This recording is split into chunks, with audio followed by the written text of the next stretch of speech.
के माध्यम से चलते चलते उस शिखर तक जब स्वयं सिखाए हम तो मुझे मौन होना लाजिमी मैं उनके व्यक्तित्व को बयान करता हूँ और उनसे सुनना चाहता हूँ। जी शिखर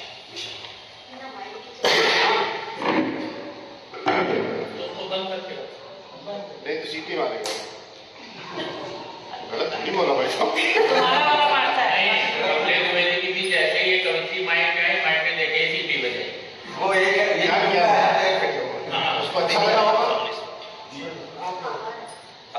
आप आ रही है तो माइक लेके भी पढ़ेंगे तो कोई दिक्कत नहीं है। पढ़ तो कोई दिक्कत नहीं, इससे आपको अभ्यास भी होगा, अभ्यास भी होगा यहाँ तो नहीं तो हाँ ठीक है एक्टिविटी होना जरूरी है। माँ शारदे को प्रणाम करते हुए आप सभी उपस्थित गुरुजनों को प्रणाम करती हूँ और अपने दिवंगत माता पिता को याद करते हुए सबसे पहले बहुत खुशी की बात है और उसी तरह की कविता भी आज मैं लेके आई हूँ, गीत लेके आई हूँ कि एक बिटिया ने अपने पिताजी को अध्यक्ष यहाँ बनाया है और हमारे अध्यक्ष जी के पिता हैं, बुजुर्ग हैं, तो आज की जो मेरी पंक्तियाँ उसकी भूमिका इतनी है कि हमारे बीच में जो हमारे बुजुर्ग हैं, जो हमारे परिवार की कहें कि रीढ़ की हड्डी हैं, उन लोगों के साथ मतलब उनको समर्पित ये गीत है, उनके साथ हमारा व्यवहार, हमारी चीजें, उनका महत्व क्या है हमारे जीवन में, ये मेरे आज के इस गीत की भूमिका है। तो आप उनके सम्मुख मैं रखना चाहूंगी और कोई त्रुटि हो तो अरे बोलने की त्रुटि ही तो होती है। आओ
कोशिश ही कामयाब आप है। बैठे हैं ना, इसलिए मैं पढ़ रही हूँ कि जो कुछ होगा आप सुनाओगे। गलत जगह पे पुलिस वाले भी नहीं लिखते हैं। बहुत खामोशियां हैं ज़हन में, एक शोर रहता है।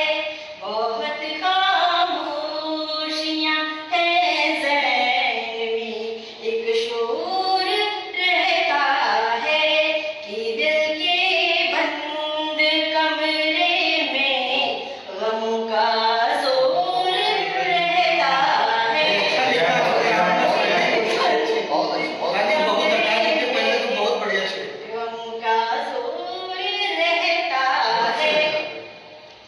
मैं कितना बट गई टुकड़ों में, खुद को भी नहीं मालूम। मैं कितना बट गई टुकड़ों में, खुद को भी नहीं मालूम। मेरे हर टुकड़े में लगता है कोई और रहता है। मेरे हर टुकड़े में लगता है कोई और रहता है। जो बात कही वो अच्छी थी। गजल का दूसरा शेर देखिएगा। कभी तो चार